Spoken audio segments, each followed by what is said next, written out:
But let's start with exposing journalistic cheap shots. You know, one of the things that irks me most about how the media works is how so many reporters are willing to ignore facts on the ground in favour of just running standard narratives from the usual suspects like politicians or lobby groups. This is lazy and cowardly, and it reduces everything to a he said, she said mentality. We saw this play out today on an issue that should have the highest priority in this nation: the abuse of kids in some Indigenous communities. Opposition leader Peter Dutton was in Alice Springs, as you know, to draw attention to these issues, and when he got the pro forma question from a journalist, he called it out. And what evidence do you have that there is this so-called rampant child sexual abuse occurring in remote central Australia? Well, with respect, that's such an ABC question. Do you live locally? Do you speak to people on the streets? Do you hear what it is they're saying to you? Do you believe...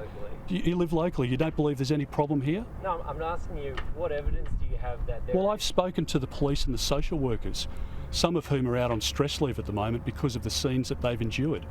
They have kids taking them back into homes where they've been sexually assaulted, and 6-year-olds grabbing onto their legs, screaming not to be left there. So they're the people who are on the front line. I don't know what the academics are saying. I don't know what the bureaucrats are saying. I can tell you, though, what the human experience is on the front line. And if the ABC and others don't see fit to report that, then frankly I think it reflects more on the ABC than it does on the locals here. And I don't think you're doing your job if you're denying the reality of the circumstances on the ground.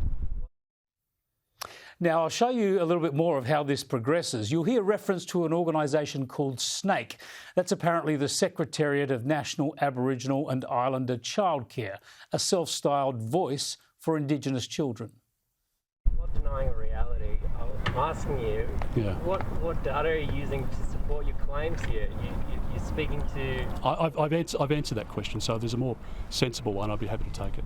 Can I just say that I think the questions need to be put back on organisations like SNAKE, who are tasked to uphold the human rights of Indigenous children, but instead run an ideological line that it's more important that these children are supposed to be connected to country and to culture than to actually have their human rights upheld. All the rhetoric that I hear is about, oh, we've got to support families, you've got to make sure, don't remove the children from dysfunctional circumstances, help the families. But while you're attempting to help the family, the children are still suffering in those circumstances.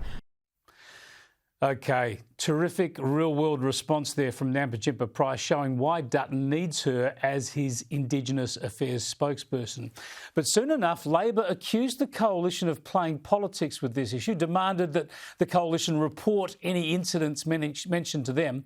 And instead of digging for facts on the issue, the ABC kept going with its ideological narrative. Now, today he was asked what sort of data he had to support his repeated calls for a Royal Commission into sexual abuse of Indigenous children.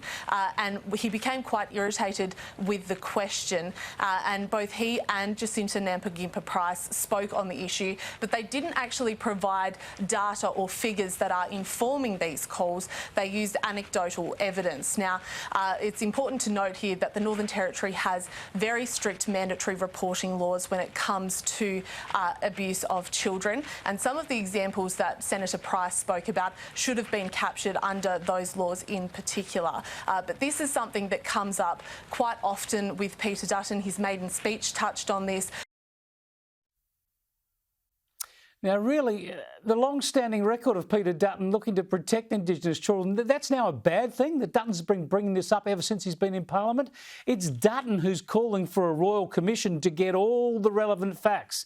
But the media, especially the ABC, stick with predictable ideological theatre when the lives of kids are at stake.